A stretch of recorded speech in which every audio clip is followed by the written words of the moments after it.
Welcome to the Sense of Soul podcast. We are your hosts, Shanna and Mandy. Grab your coffee, open your mind, heart, and soul. It's time to awaken. Today we have with us the MontClair medium, Chris Lippencott. He's the author of Spirits Beside Us, Gaining Healing and Comfort from Loved Ones in the Afterlife. Chris helps to teach people who are seeking greater spiritual fulfillment how to accelerate their spiritual growth, and to those who are suffering from a loss of a loved one, how to connect with spirit and receive love and healing. And we are so excited to have Chris join us today. Good to meet you, Chris. Great meeting you guys. This be a lot of fun. We can't wait. Listening to your most recent podcast, it was phenomenal. I was just like, I couldn't stop listening to it. I was like, this is great. I had to go back and listen to it. You know, we are so blessed with such amazing guests, and they always come perfectly timed, just like you did, because we have not had a medium on for a while. So it's perfect timing. Yeah, exactly.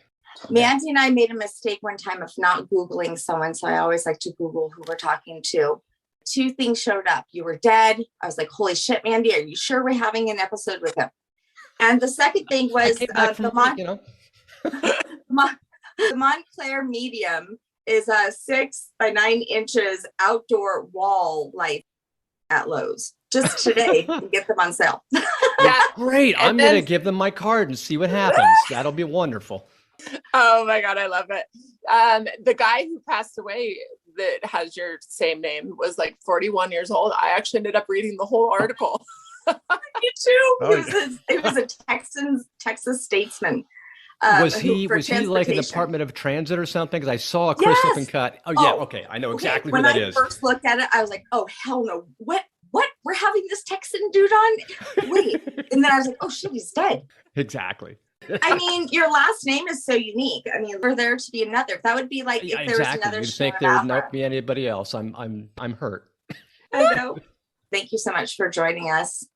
Oh, such a pleasure to be here. I can't wait. I also love the direction that you guys are going with your podcast, because it's all about helping people find their direction, find their calling, as the name of your whole podcast and your whole essence is. That's what I love. And that's kind of what I find so exciting, because that's where the world is. I love how you said you were led by the nose to mediumship, but so this has always kind of been something that you were kind of aware of. I was always aware of spirit around me, but in the beginning, I didn't really know what it was. Like I mentioned in my book, it was I didn't understand why I was feeling these things. I was aware of the energy. I was aware of things around me. And I think I even in the book was talking about how, I'd be trying to go to sleep and I'd feel these hands on my back, or I'd hear these voices in my room. I'm like, oh my God, it's a monster's coming to take me away, right? Fast forward, and, after suppressing it for so many years, finally kind of like spirit said, wake up and smell the coffee. Wow, literally. I mean, like I had that too when I was younger. I felt so much fear. Like I always wanted to go sleep with my parents in the middle of the night, or I would sleep under the covers and not be able to breathe. Like I can really remember this. Like it was horrible. I was always told like, oh, what are you scared of, the boogeyman? So it was like made to be feared. And, I having a young daughter going through something similar, I'm so understanding what you're talking about. I will lay with you. We can call on our archangels. We can call on our guides to protect you. Put some stones under our pillow. But I don't try to make it so fearful either. I just let her know she's protected.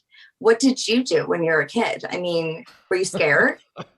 Yeah, I thought the boogeyman was coming to take me away. Every kid's nightmare is getting pulled underneath the bed by the monster. The monster's going to come out of the closet, like in Monsters Inc. or something. So I was thinking, okay, the voices I'm hearing, the pressure I'm feeling on my back, I was thinking, that's bad. It can't be good. Anything that's not natural at nighttime has got to be bad. So that was what was going through my mind as a kid. And eventually I would just, pull the covers over my head, or, if I was outside and I'd feel these things, I'd still be freaking out. And I would just like say, go away, go away, go away. And eventually, they did. Eventually they went away. And after, probably about, 3 decades of them trying to get back in, they did. But as a child, it was just terrifying. I really loved your description of how when you were a child, you would go out and connect with nature, that you always kind of felt one with everything. I mean, that's a lot of awareness for a child.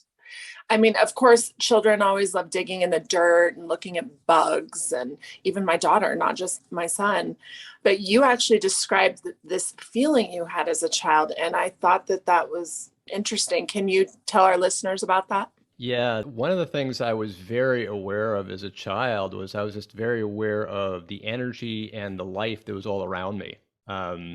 Certainly, I was aware of my imaginary friends, my imaginary play dates that turned out to not be so imaginary, of course, because I was having full conversations back and forth with my friends. But I only realized that in hindsight. But in addition to all that, I was, feeling and almost conversing with the trees or conversing with the shrubs or having some kind of energetic relationship with everything that was around me. I could feel the energy coming off the trees. Just like today, if you go up to a tree and you hug a tree, you'll feel the energy. That's why people say, be a tree hugger, and people laugh at it. But there's science behind it. There's reality behind it. I mean, a tree is grounded in the earth. What more grounding can you get than to hug a tree? Yeah. Wow. You know what? That reminds me of when I was little, around that same age. I had this little place in my backyard, and it was all these trees. My parents, it was a new build. So they had to plant trees, and over time, they were growing, but there was this space behind it. And whenever I would be sad, I would go up there in this space. And now that I'm thinking about it, really, truly for the first time, because you were describing that, I think about how very protective trees are and how I must have really sensed that safety being surrounded by those trees. Absolutely. Well, and the reason I brought that up was because I never brought awareness to living things until after my near-death experience. And then after I laid in my parents' backyard after my first near-death experience, and I felt that, and I brought awareness to it. That I realized for the first time at age 18 that everything that was living around me, I could feel their energy. And after I tapped into that and really processed it and thought about it and felt it and used discernment in my body, my mediumship started coming in. So it's almost, in my mind, when I read that about you, I'm wondering if that's part of the process. If once you bring awareness to being connected with everything, does that open us up then to that mediumship? Absolutely. Because when you think about it, everything in existence is energy. I mean, that's as it kind of goes back to my analytical background, right? I had to get all this understanding from a logical place, right? So I started doing a lot of scientific background research. I realized and learned that quantum physics says that everything, 99.9% of everything in existence, is nothing but energy. It's just at different vibrations. So, we're like the ice cube in our high school physics, right? We're like that dense, slow, low vibration ice cube. Yet spirit, on the other hand, is incredibly high vibration. They're kind of like the gas, where it's very amorphous. There's a lot of space between it, this incredibly high vibration. So we're just at different vibrations, and everything in existence is empty space. The chairs we're sitting on, we're literally sitting on energy. We experience it as a material thing. But if you were to take a carbon atom, for example, take the nucleus of the carbon atom and blow it up to the size of a golf ball, the electron would be 2 miles away. Everything else is energy. It's all empty space. I just keep saying this over and over because it's one of the things I'm most passionate about. Can we please add this to the freaking education systems, to the curriculum?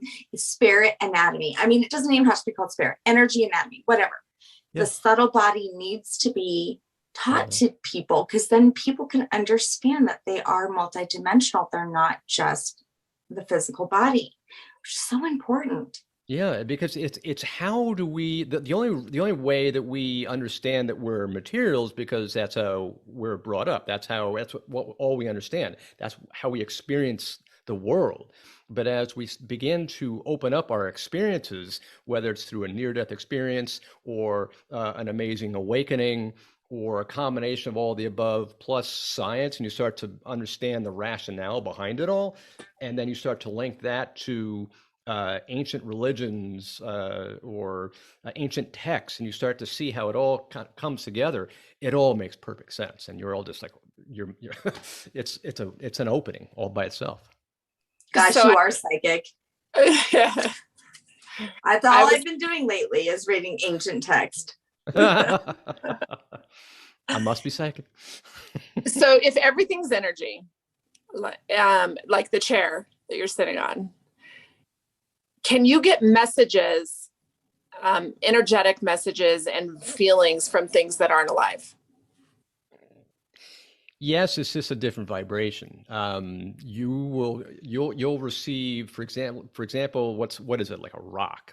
A rock is just that sense of a vibration that's even more packed in. It's even more dense, if you will. So if you want to talk about, the density of something, it's just at a state that's not in an alive state. Whereas a tree, an animal, a bush, those are things that are alive. So there's a different state of vibration. We're at the highest vibration of all matter, if you will, all physical things. We're at the highest state. Call us the height of the animal kingdom. It's the same concept. Like some of my rocks have super high vibrations. We're talking about like rocks. I mean, gemstones and crystals. Same thing with crystals, exactly. Yeah, super amazing. And and I also find it just so, divine how these different vibrations really match your energy centers by color even. It's like, What the hell? How is everything so perfect like that? Well, it was somebody called God the perfect mathematician. Yeah. Because everything aligns, everything has purpose, everything fits just perfectly. You try to take out something that put it into a different place, you'll find that it winds up back where it began. Speaking of going back to where it began, I'm going to take us back to where this conversation began. I'm curious if you could go back and sit next to yourself as a child and you were having one of those nights where you were scared and felt fear, what would you say to yourself? Because I think it's important that as parents, we help children understand this. And then that way we're putting water on the seed so that they can open themselves up and become more open and evolved. What would you say to yourself? That's a great question. I'm so glad you brought that up, because so many times parents will see or experience their children talking to their imaginary friends or saying, your grandpa just came to me and he said that you shouldn't be so sad anymore, or what have you. And the parents say, oh, no, that doesn't happen, or doesn't follow our religion, or doesn't follow our beliefs, or whatever. So quite often you'll find parents either a little bit concerned, or they're thinking that maybe there's something not 100% right with their child. So they want to make sure that they kind of fit in the norm, social norms, et cetera.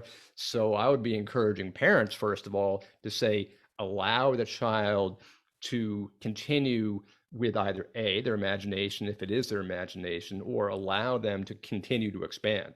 Because it's as soon as we begin to suppress the imagination and the creative side of the person, it goes away. It suddenly they start to be put into this logical, analytical mode, as opposed to the beautiful, expansive, creative mode.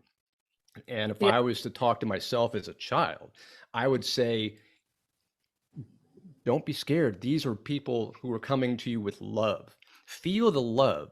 Do you feel the essence of protection? Do you feel the essence of happiness? Do you feel the essence of joy that's coming through? And if I had said that to myself as a child, I wouldn't have been so scared, because looking back on it, I can vividly remember the pressure of the hand on my back was very soft. And the voice in my room was very calm and quiet. It wasn't one of these Hollywood movie, and or this claw on my back. They're very loving, very peaceful, very calm. But because I didn't know what it was, what do? I immediately jumped to a bad conclusion. Hey, that's one of the first things I always ask when with both my daughters, because they both are very clairvoyant. And I say, did it feel good? Did it feel bad? And it's always good. Even if it's scary. Like my oldest daughter saw this lady like hanging like this, like at the end of her bed with no feet with this long dress. And I was like, were you scared? She's like, no, not really. I wasn't really getting a bad feeling. I mean, it was kind of scary looking, but I wasn't feeling exactly bad about her. Somebody else had a similar thing where they had been visited by a number of people in her house. Most of them were people who were just showing themselves as they were, and not a big problem. And then at the very end, there was a really scary vision, but she wasn't scared because the feeling wasn't scary. Right. You gotta trust that. Yeah, say reminding the child or the person to tap into the feeling. The feeling, totally. Teach them discernment from the very beginning. How powerful is that of a superpower to have that you grew up with? Another big thing I would also say is spirit is not able to interfere with our free will. So if we don't want them there, they're not allowed to come to our go past our aura. They're not even allowed to be there. If we say you're not allowed to be there, I don't want to talk to you, I don't want to hear you, go away, they're not allowed to even be with us. It's universal law. Yeah. Right. I noticed that you studied paranormal, and when I read the word paranormal, my mind immediately thinks of these scary entities. It's all, we get hung up on vocabulary. This is something that you have researched and spent many years studying. Can you tell me, is there a difference between spirits and talking with spirits and paranormal? Are they all one? When I use the term paranormal, I use it from the perspective of anything that's outside the ordinary, which is the broad definition, right? So I don't go studying paranormal like a ghost hunter. So when I was doing this, I was studying near-death experiences, I was studying automatic writings, I was studying energetic relationships, quantum physics and how quantum physics interacts, mediumship, trance. I mean, I wound up studying everything under the sun, and that was basically as spirit was dropping those breadcrumbs of all those different titles in front of me. I was like, wow, this title looks really good. Ooh, I'm really interested in this one. Why am I interested in this one? I didn't have a clue, but spirit certainly had a plan. Wow. So this is the being led by the nose. Yes, which exactly. I didn't know what was going on. But like, this topic really seems fascinating. Why? Yeah. I don't know. I don't care. Yeah, whatever. I'll just go. How did you become a seeker into that topic? Yeah, it was really interesting. I started seeing like book titles would appear to me, and I'd follow that. I'd read it, and then there'd be other books that would be recommended at the end of the book. And then I started finding that this was something that I wanted to know more about. And it wasn't until I had my own experience, my own awakening, that it really started to all come together. All those years of reading and understanding and appreciating everything that I had learned kind of culminated in the awakening, which is a whole experience unto itself. Was your awakening painful? Some people it's not, but I'm just curious, was yours? Mine was not painful. Mine was more revelational and sort of a reopening, a reawakening, if you will. And the reason I say that is because I had been working in finance and trying to find a way to de-stress.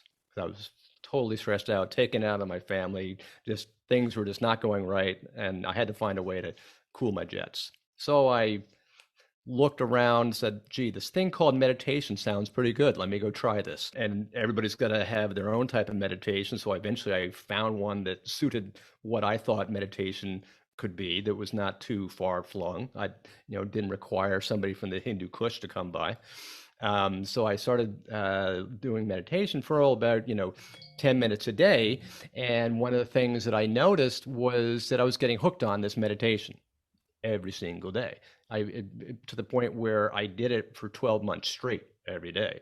And I didn't really realize what was happening until the end of that 12 months.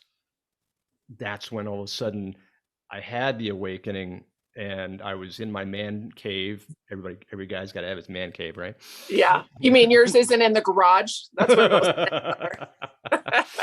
I was in my man cave doing my meditation. Actually, this time I've been doing it for about 30 minutes or so. And what I started to experience was this essentially an out-of-body experience, where all of a sudden I was somewhere else and I just saw clouds and your typical Hollywood scene. But I was experiencing something where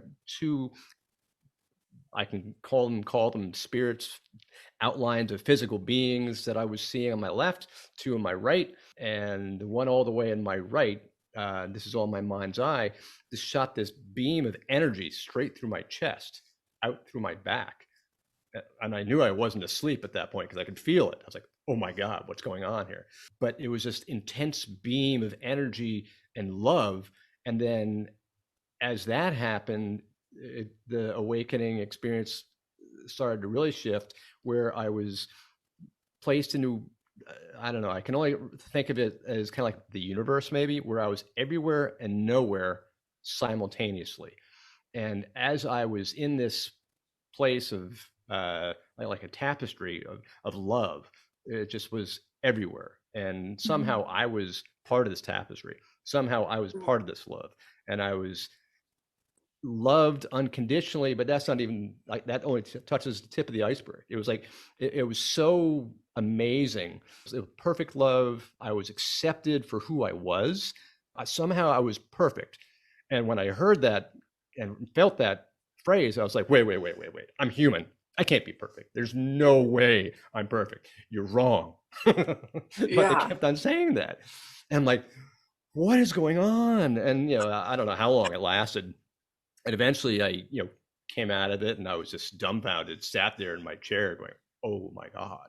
Had ran to my desk and wrote everything down. And as soon as that happened, I think that night, maybe even the next couple of days, all of a sudden I started getting all the same kind of energies that I had as a kid, the same kind of sounds I had as a kid, the same kind of voices that were around me, but that I couldn't see anybody.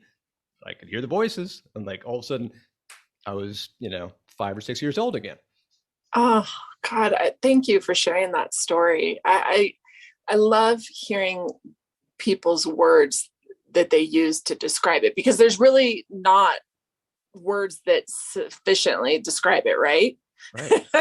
Yeah. I mean, that's I it's like, if I was to think of like an iceberg, when we use the human word love, that's the only 1% you can see. What I was feeling was the other 99%.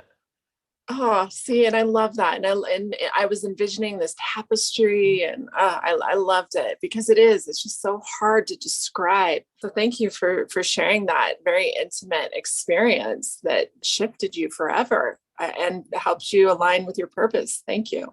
Yeah, it was, that's really where it's, Spirit finally said, okay, we're going to shift the lever, and it's about time you join us. Yeah. Yeah. I mean, it was just truly destined for you to be doing what you're doing. So what did that look like for you? When did you start tapping into it? And how long after that did you start realizing that this was something you wanted to do for a living and to teach? Because you've taught some really profound mediums. Talk about that. I think it was probably anywhere from 6 to 12 months after I had that experience that I started wanting to find out what was going on. And I think that's probably very typical of many mediums. They start having these experiences, but they want to be able to either A, control it, or B, learn what in the world's going on. And I think for me, it was more, I wanted to learn what was going on. Is this really what I think it is? I know it's falling under that rubric of, hearing spirit, knowing spirit, feeling spirit. That would typically be what a medium would do. Is that what I'm really experiencing? And is there a way to control what I'm doing to the point where I can actually harness this ability that I know I've got? Because what I felt was, all of a sudden, this download, this switch that got turned on was not for me. It was definitely for a higher purpose. Because I could just immediately sense this was for others. It's like, it's not for my fun and games to say, hey, I know what you're going to be drinking tomorrow night. No, it's going to be more like, hey, I'm here to help the world heal. I'm here to help the world raise its spiritual awareness and consciousness. There's more than meets the eye here. So it's like, what can I do to make this happen? That's so cool. Hey, Sense of Soul listeners, sorry for the interruption, but we have some exciting news to share. Shanna and I have decided to offer an affiliates page on our website to our guests that we have had on. Then it makes it easy for you, our listeners, to find programs and professionals that align with you. Yes, it's so easy. Just go to our website, mysenseofsoul.com, and on our homepage, click the Network of Lightworkers Affiliates. Then scroll and simply click on your favorite guest. From there, use the code under the guest that they have made particular to them and sign up, or simply tell them that Sense of Soul has sent you. Your purchase will help support Sense of Soul in our purpose, bringing amazing episodes twice a week to our listeners all around the world. We want to take this opportunity to thank you, our participating affiliates and listeners, for your support. Oh, and don't forget that we have a Patreon. Patreon is a platform where we have special exclusive content for Patreon members. Just download the free Patreon app and search Sense of Soul. Then pick your tier that resonates best with you. Unlocking exclusive content, like Mandy and I's exclusive mini-series only on Patreon. Our monthly Sense of Soul Sacred Circles. Patreon also has exclusive merch. We have polls on fun topics, bloopers, workshops, and even early releases of episodes. It is also an amazing way to build our community and interact intimately with our listeners. Check it out. We love and appreciate you all so much. Now back to our amazing guest. Okay, so this is kind of like what I've been receiving lately. So all of a sudden you're connected, you understand that you're communicating with spirit. I have found for myself that connection for me, even though it was obviously a gift that I needed to share, and really mine came first with writing, but I realized that the gift also needed to be part of my own healing. And so that's kind of like what I realized has been happening for years and is continuing to happen, because mine's totally like different than like Mandy's. Mandy receives like messages and her spirits are telling her to go tell somebody something. I'm getting like the opposite. I'm having spirit come to me in many different shapes and forms, specifically to assist in my journey that I help other people. It's so amazing how the different avenues that this work can be used. I mean, we're just tools for spirit to be utilized for the greater good. Exactly. How is your gifts coming to you? How are you receiving them? And what is your purpose in using them? I'm so glad you asked that, because there's no doubt we are truly instruments for spirit. And that's why they come through us. Because what spirit is trying to do, first and foremost, is bring through its love and its healing to those in the physical, whether it's their loved ones or people that they don't even know. They're trying to come through and they're trying to heal them because they're in a completely different perspective. And to your point that you feel that your connection with spirit is part of your healing, I smile about that, because every single time I give a reading, not only am I touched and I really feel the residual healing that comes through a reading, but more often than not, the messages that come through are dual purpose, and they resonate so truly with me. And I think to myself, was that reading for me? Yeah. When I sit in trance, because I do a trance circle, when my guides start speaking, and then I later listen to the video and I transcribe the words that the guides have said, they're so profound and they're so healing to me. And I'm just like, wow, I really need to follow that advice. Oh my gosh. So spirit, and I've learned this over the years, spirit is nothing but efficient. They always give us information on multiple levels, multiple avenues, multiple directions. Their intelligence just boggles the mind. Shanna, I thank you for asking that question, because I think spirit meets you where they know you will listen and connect with them. And Shanna, correct me if I'm wrong, but you had mediumship when you were doing your ancestry, because your ancestors were coming through and guiding you to the next person and where you needed to go and where you needed to dig and what rabbit hole. And then at one point you were actually even like reading and understanding and speaking French. That can be a form of mediumship too. Do you think so, Chris? Yeah, I think so. Because the spirit always comes through as, what is it that they're trying to help you learn and grow and expand.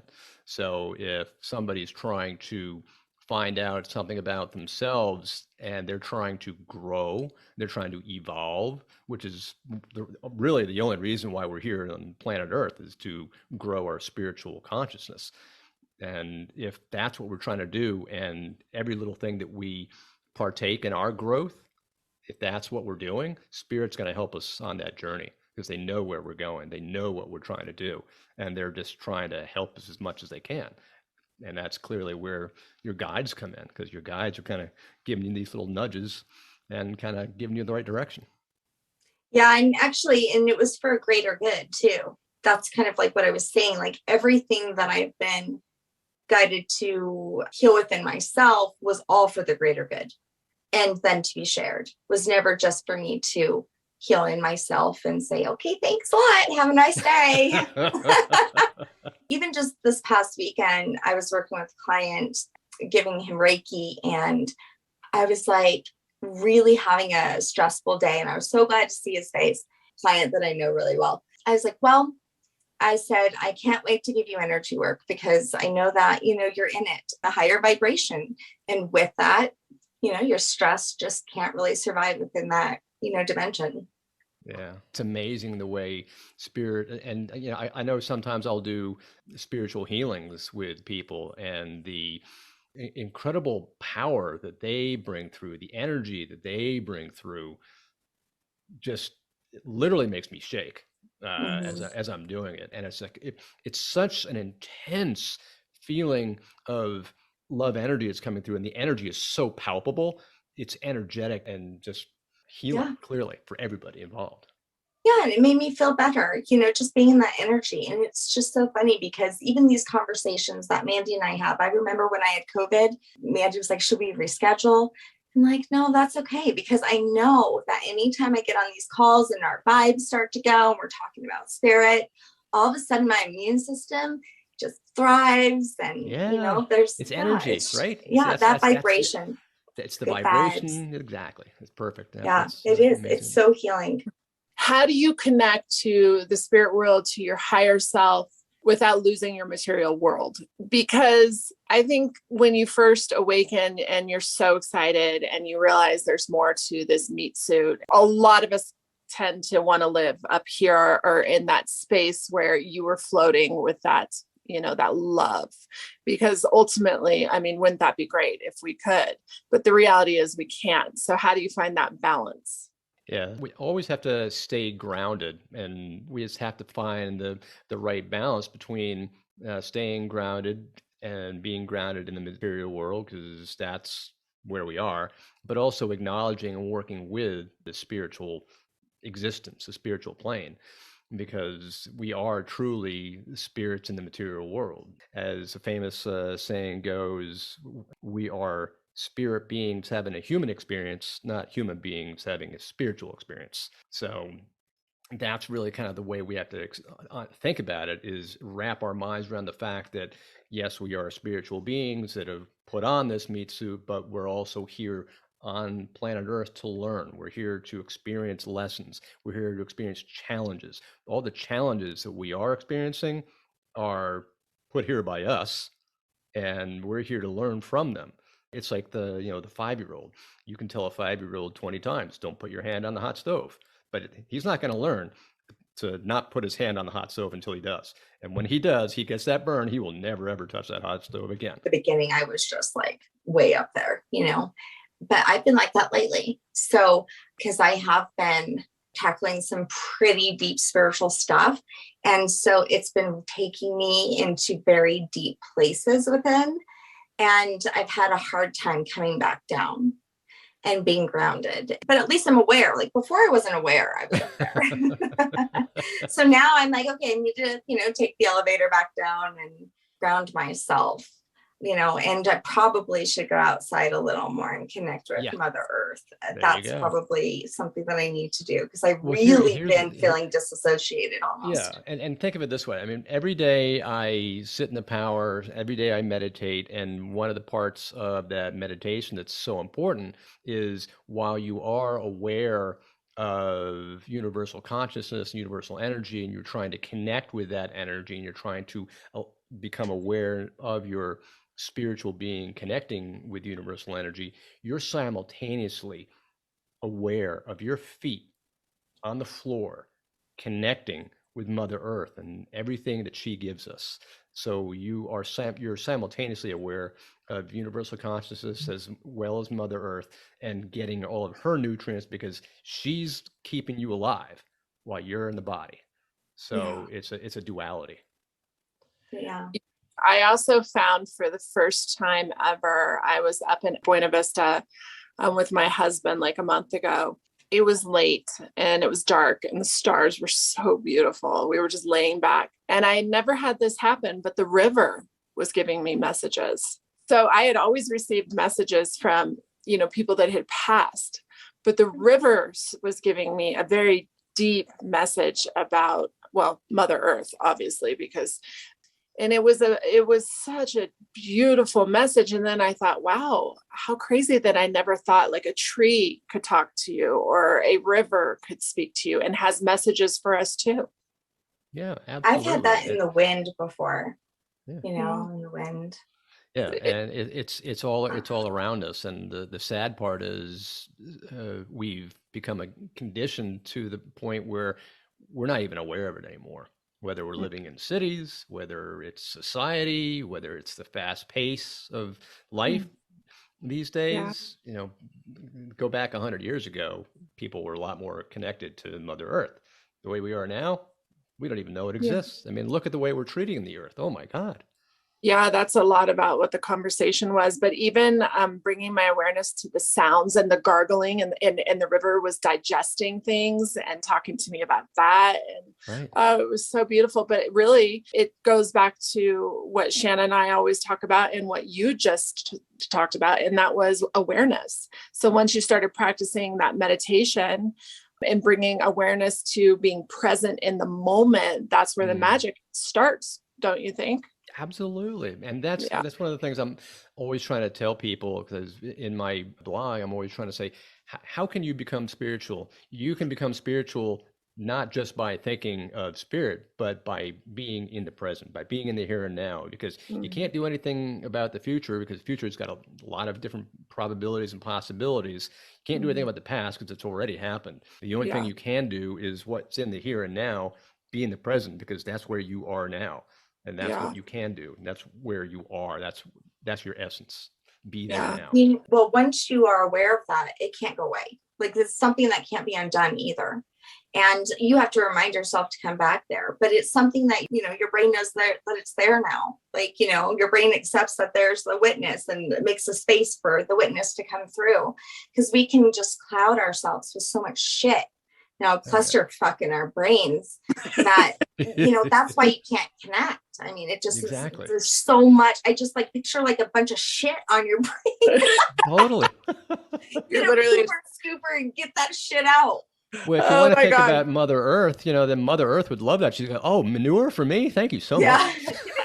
But lately I have really also seen this evolution of myself, and I can look back now and be the witness of my journey, which has been an interesting thing to do. And see how back then, when I first had my first meditations, how I was like in preschool, to now what I'm dealing with right now has to be some sort of soul college. And also being that seeker and hungry for knowledge and turning it into wisdom and becoming that, wow, just fucking wow. Yeah, Right I mean, now. you hit the nail on the head. It's like we're not only are we light workers, but we're also wisdom seekers, because we now know we have access to the great wisdom that's out there. We are just like going, give me more. We feel like we're dying of thirst. We're starvation here. We're like, give me more. I want more. This is so phenomenal. Every time I'm in trance, I'm just like, give me more. And it's like, and then they give me like a little drip and they tease me, and I'm like, what? Well, I know. More? I have to confess something, that I have an addictive personality. I've been recovered 11 years, and I was not in a place in my life in the last couple of years where I was really enjoying my earthly life. I was struggling in my marriage. I was struggling in some other areas. And so when these rabbit holes were presented to me, I would go down every single one. And I realized I was kind of addicted to the spiritual realm. And because I had felt that love in that realm while I was in my near-death experience, I wanted to stay there to escape what was going on in my real life. And lately, I'm really enjoying my life and my marriage. And for the first time, honestly, I'm really happy and enjoying my earthly life. So I've had to put up boundaries with the rabbit holes and say, not today. I'll write you down, but I'll visit you at another point. Right now, I need to be present with my children. But it's very addictive because I would want to live there forever. Oh yeah, absolutely. That's the danger. It is so addictive to be there, and every single time, maybe I might be leading a circle or something. I'm like, okay, now that we've had that wonderful meditation, now that we've had that wonderful experience, I know you don't want to go. I know you don't want to leave, but it is time to leave. And yes, I don't want felt to yank that way you out last of it. night. Yeah, I was like, I don't want to yank you out of it. So let's take your time, and we slowly take them, slowly back down, because it's like, oh my gosh, I get that. Because Shanna, we did a sacred circle last night with a community of women, and she did the most beautiful meditation that helped us connect with spirit guides. And I was so deep into it, like my ego was gone. And when it was over, I wanted to cry, because I'm like, no, I don't want it to be over. But what I realized was I was able to carry it throughout the rest of my evening. It was my energy had shifted. I was just floating around my house, like just feeling like I could kind of balance the two. Does that make sense? You were levitating all night. Your family must have thought that was so weird. I was, girl, because of you. Talk about magic powers. Holy smokes. No, but really, I last night, because I didn't get a chance to talk to my spirit guide necessarily, because I was so focused on, them. In fact, a lot of times that happens with all my sessions. I'm like seeing what they're seeing, which is, I think, part of my gift with my healing sessions. And so I set my intentions before I went to bed, like, maybe, my his name is David, will show up and to show me a symbol, because I had asked them for their guide to show him a symbol. And sure enough, and I totally forgot about it till about 10 minutes before we got on today, he showed me the Star of David, which is so crazy because his name is David. Wow. I know. I'm like, I'm going to after we get off this phone, I'm going to go down another rabbit hole. There you go. You just have to give the rabbit holes like a ticket, say, take your ticket, your ticket. Well, what used to be like excitement of synchronicity, because that used to be so fun, and now those are kind of like, yes, thank you for the wink and all that. But now it's like, lately I've had a lot of goddess come to me, and I didn't even know what a goddess was really before. And so it's so exciting. And so I'm just like, what's next? And I'm following, it's beyond synchronicities. Okay. It's like in your face, like, I'm here. Yeah. I mean, and so it's been fun.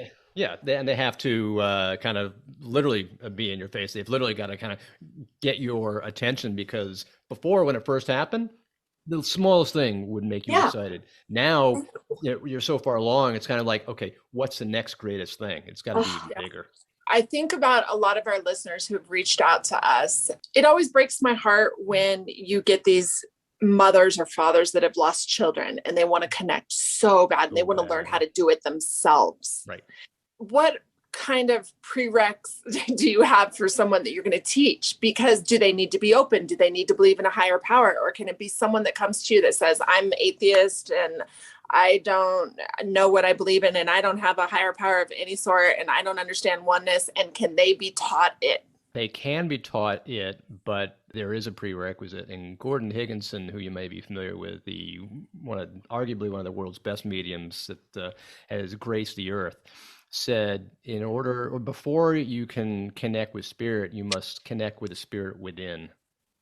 So in order to really blossom with your spiritual connection and have that full awareness and full connection turned on, you've really got to be connected with your own spirit and your own spiritual connection with universal energy, God, source, whatever you want to label, you want to refer to it as. Yeah. You have to have that connection between you and your creator. And you've got to feel it, and you got to know it, and you got to be aware that you are spirit. Oh, what a beautiful reminder and answer.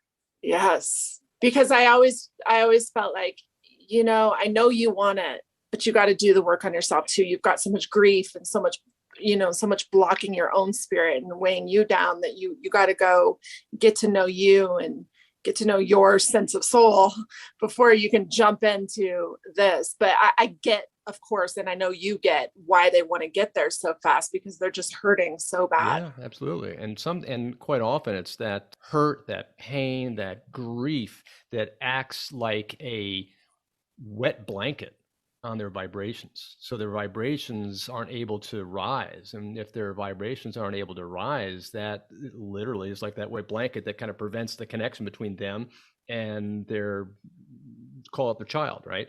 They want to hear from their child, and they're like, why can't I hear from my son? Everybody else can hear from their dearly departed. Why can't I hear from my son? As they're sitting there, with 20 boxes of Kleenex that they've just used over the last 10 minutes. Yeah. Well, that's why, because they're so grief-stricken, which is human. That's fine. Yeah. But also they're not connected with their inner spirit. Yeah. So, are you an ordained minister? I'm an ordained minister, but I don't really act like one. I love that answer. Okay. So my question is, a lot of people will say things to me like, Mandy, be careful that the devil might be, he might put on a mask and come to you in spirit and make it feel like love, but he's really tricky and really smart. And really it's just his way of, getting a hold of you and bringing darkness into your life because you're talking to spirits. What would you say? I would say that person needs to know what the definition of love truly is, because the love that you experience, you'll know it when you receive it. It's kind of like pornography. You'll know it when you see it, because love is so beautiful. It's the only word I can describe for it. It's like spiritual love is so beautiful. And they only want to help. They only want to heal. They only want to benefit. And the only way that you're going to experience that is when you know that it's for your higher good, when only good things are being given to you, when only positive things are being given to you, ways that they'll help you. If you start to feel things that kind of don't go against what you think or believe or feel, or you're like questioning, and you start to hear things that perhaps aren't more suggestive than more demands, that's things you wouldn't want to connect with. But what you think about, you bring about. So if you're thinking, positive thoughts, happy thoughts, normal thoughts, just everyday thoughts, you're okay.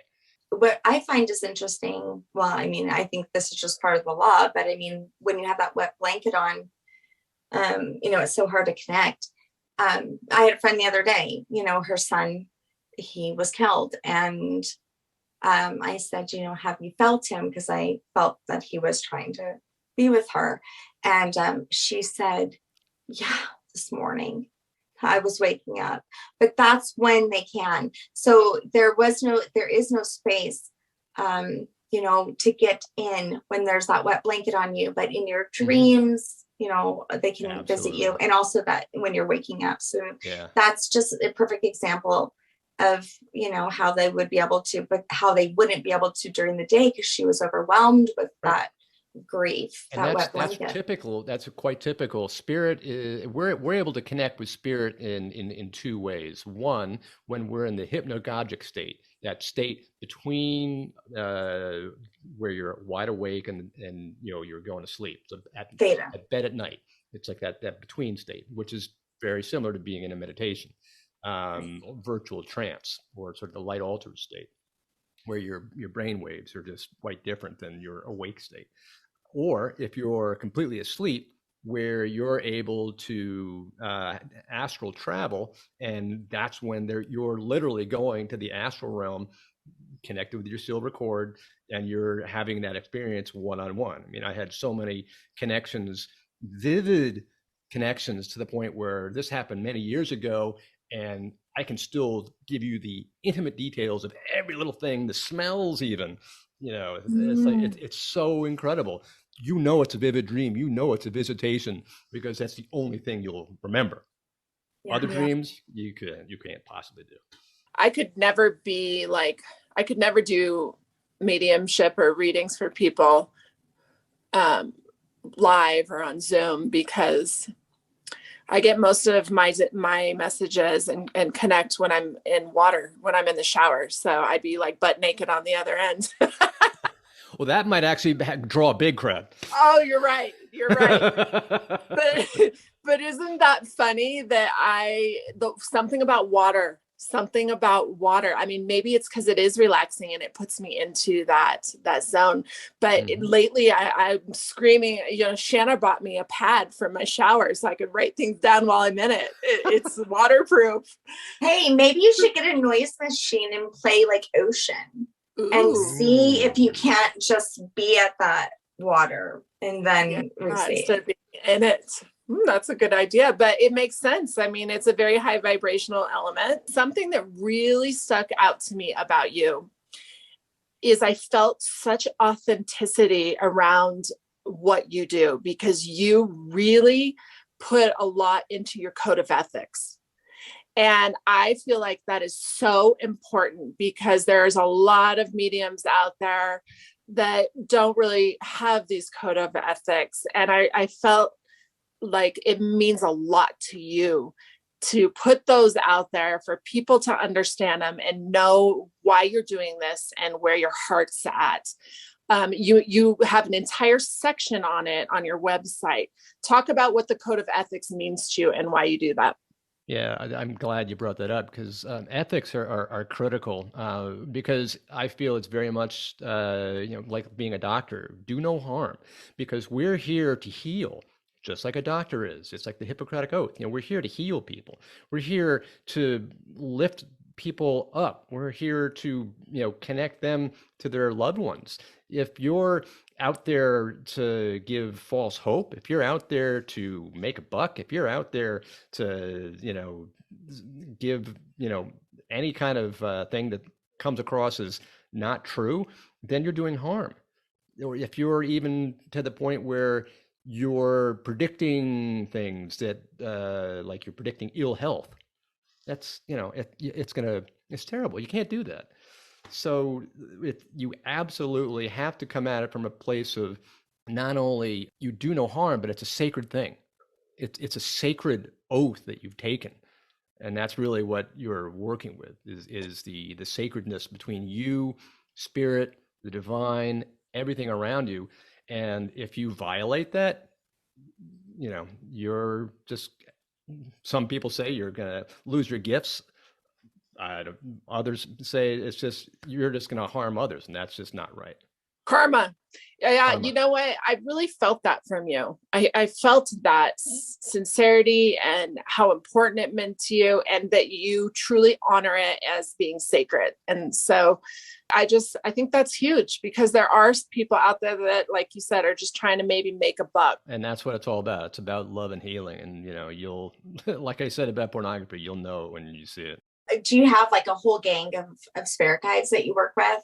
I work with 3 spirit guides, and they've kind of been shifting lately. Right. One is a Native American healer. One is an Egyptian scribe / healer, and another one is seems to be anyway. I guess I'd call him sort of a Roman tutor, Roman educator, teacher of some kind. That's so interesting. I know so many people who have like a Roman educator, or like a Roman guide. Is so interesting. Well, I have one that comes in my dreams all the time, and was showing up in meditations, but I've never actually called on him for anything quite yet.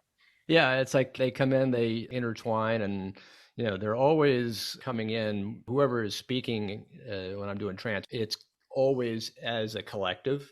Whenever they discuss things, because there's so many of them. So it's like one representative is speaking for the group, for the higher group. Okay. And, we know we've got like anywhere of 10, 20 or more guides that are working with us at any one time. So they're coming in as a super group. And I'm sure there are higher guides that I'm not even aware of, because sometimes when I begin to go into trance, the sitters say they're feeling angelic energy coming through me, and the words that start coming through they sound like they would be coming from an angelic realm. I'm like, angels. I just, yeah. What are you talking about, Willis? I've done that. What you talking about, recently? Yeah, right. I did that recently with some random goddess Tara, and I didn't even know she existed. And I was like, okay, that was cool. Yeah. Because I'm the kind of guy. I'm the kind of guy. It's like angels. Well, that seems too dogmatic religion thing. But the more I get into it, I'm like, wow, this is getting to be pretty wild. I want to jump into your book, Spirits Beside Us: Gain Healing and Comfort from Loved Ones in the Afterlife. This came out in May of 2020. Yeah, this is actually, so it's been out about a year and a half. Okay. And you've been doing this for a long time. What inspired you to write this book? Where did that inspiration come from? Was it that tap on your back saying, all right, it's time? It's time. Yeah. That's basically what was winding up happening, because I was like putting out these blog articles, and I started thinking, wow, these blog articles are, they've got a lot of meaning. And I just kept on putting them together. And then I thought to myself, well, wouldn't it be nice if I put all the blog, articles together in like a little free book for, subscribers or whatever. And I'm like, all right, whatever. And then eventually I'm like, there's a lot more that needs to go into this. Oh my God, I've got a whole book. And then as I started to write it, the thing went from blank page to published in about 3 months. Wow. And, wow. As I stage writer. Well, it wasn't me. That was spirit, girl. Because my mentors were saying, you do realize half of that book was written automatically. I'm like, well, yeah, I guess that kind of makes sense, because I look back on it and I'm like, that ain't me. I know. I have that all the time. I wrote something a few months ago, and like it was like a paragraph, and it ended with "so it be," and then it was like another paragraph, and it was like "so it be," and I'm like, what the fuck? Who does that? I'm like so poetic this morning, and then I'm like, wait a minute, no, because it wasn't me. Exactly. And that's what's so fun. It's just like I'll do a lot of automatic writings for myself, and that's probably going to be part of my next book is going to have all my trance readings and the automatic writing. So that's like, I love having them say things to me, and sometimes it's they'll kind of beat me on the head, like saying, got to stop being so hard on yourself, or wake up, or, silly things like that. Some other times it's going on waxing philosophically about what humanity needs to do. So it's like whatever their topic of the day happens to be. Mm-hmm. Well, let's break it down a little bit for our listeners, because there's a lot in your book. I mean, you even have, I think I saw at the very beginning around the acknowledgements, like a little free thing for them on. Oh yeah, the 10 ways spirit tries to connect with us. Yes, I think that was so intriguing. That is definitely a catchphrase right there. Tons of people want to know those. 10, yeah, I know for me, I was like, all excited. And you really share a lot of your personal experiences with clients, with teaching. If you were to break it down and kind of give like a summary of your book to our listeners, what would you say? I'd say it's in 3 sections. The first section is kind of like an autobiography, going to walk through my childhood, then my valley of death where I was, in finance. Funny how death and finance go together. And then, how I finally awaken. And then it goes into the middle section where it's more like the mechanics. How does mediumship work? How can anybody connect? And what is a good reading? What's a bad reading? How do readings work? What should you do as a sitter, et cetera, et cetera. So it's all really functional aspect of it. And then the third part of it is all about the different readings. What are the messages that's coming through? What is spirit trying to say? And just different examples of great readings that I had up to that point. It's an easy read. Like, you've really broken it down beautifully. It's deep yet surface enough for a beginner to be able to take it in. Does that make sense? Absolutely. And that was really what I was trying to do. I was trying to make it something that was easily digestible for people to understand, because what I wanted to do was to have it go out to the world and have everybody understand, oh, okay, yeah, it is real. Because I was coming at it from a perspective of, hey, I used to be there too, but I'm not there anymore. So I want you to see the light as well. Because it's like, I feel like I'm that lighthouse that's shining the light onto the rest of the world. And I want everybody else to have the light so that they're not stumbling in the dark anymore. Yes, I love that. Wow. So beautiful. Now, you're a father. Yes, I'm a father. What do your kids say about daddy talking to spirits? That's a funny thing that you say that. My son, he is a sophomore in college, and he's very scientific, to the point where his major, I can't even get this right. His major is chemical and biomolecular engineering. Whoa, what the? Yeah, right. I don't even know what that is. That hurts my brain. Talk about wrap your head around it. I don't know. Wow, that's amazing. So I'm not quite sure where he came from. It's not me. Age of Aquarius. Exactly. So, when he and I have conversations about what I do, he's like, you still believe in the man in the sky? I'm like, what do you think?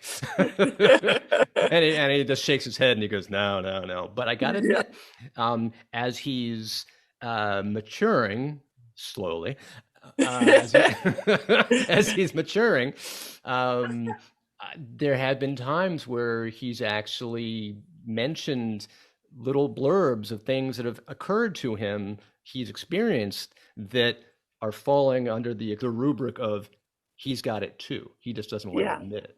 Yeah. Because I've also done readings. I've done readings for his friends. He had a friend, a girl whose boyfriend died. And she came to me for a reading. And I said, yeah, sure. I'll do it for free, whatever. So that's fine. And there were like 3 others. And it's like the fact that he was seeing this and inviting his friends to partake in it means that there's that flicker of reality in there somewhere. Yeah. My daughter's the same way. Yeah. I love it. That's awesome. Thank you for sharing that. What are you offering? You offer a lot. You have a school, right? Yeah. I do have a school. It's the MontClair Medium School of Psychic Arts. Yeah. So you said the only prerequisite that our listeners need is to have gone within and gotten their sense of soul. And from there, what does it look like as far as your classes go? Well, once they've connected with their sense of soul, interestingly enough, I'm actually putting together another course that helps people find their sense of soul, find their inner self, find their inner spirit, because that's what's so crucial. Whether you want to do mediumship or not, that doesn't matter. Perfect. Finding your own sense of soul is perhaps game number one, rule number one, direction. Yeah. That's what you need just to live life, period, end story. Yes. Awesome. And you have your book. Where can they find your book? They can find my book on Amazon. Okay. And what is your website where they can go on and learn more about your school and how much it costs and how to register? Yeah, sure. The main website is www.montclairmedium.com. And also, you'll see on there a little tab that says courses. Go on to the courses tab and it'll lead you where you need to go. Awesome. And do you still do private readings? Oh yeah. Doing readings all the time. That's the beauty of Zoom. Now I've got an international clientele everywhere from, across the US to the UK, India, Australia. Wow. It's awesome. Everywhere. It's amazing. I know. I love it. It's the one thing Shannon and I really are grateful for, is being able to connect with people from all over the world. Oh yeah, it's great. Yeah. How would our listeners reach out to you if they wanted to have a reading done? Yeah, they can either send me an email at chris@montclairmedium.com, or they can give me a call at my direct line if they wanted to, the business line. Okay. All right. We'll put that in the show notes as well. Thank you so much for coming on today. And the authenticity I feel behind your purpose it was very much felt just even before I was able to see your face. And well, hopefully my face added a little bit too. Oh, it totally did. Absolutely. Your souls came through that face, and I felt that. But even just your website, you did a beautiful job being able to let people kind of see inside of you, and through your book even, and why you do this. And your why is beautiful. Yeah. Well, thank you. It's wonderful connecting with you, and just really getting that drive to help people find themselves and find the true spirit within. Yeah. Thank you so much. I mean, I feel like this was a topic that we really needed to talk about, because a lot of people are always asking us, how do we connect with our spirit guides? How do we, get a deeper connection with our soul and spirit? Yeah. And so I think that you'll probably hear from a lot of our listeners. And now it's time for Break That Shit Down. What I would say would be follow your love, seek out the soul's love, and know that Spirit's loving you. And if you sit quietly, you'll feel that love coming in from Spirit. You'll feel the energy, you'll feel the tingling as you sit calmly and receive the love from Spirit. That's all you need to do, because if you just allow, you'll receive. You don't even have to put any serious intention. Just put the hope and the prayer out there. It will be given to you in the blink of an eye. It's there. They want to give you love. Awesome. Thank you so much. Just so great to meet you. Thank you. Bye. Have a good one. Thanks for being with us today. We hope you will come back next week. If you like what you hear, don't forget to rate, like, and subscribe. Thank you. We rise to lift you up. Thanks for listening.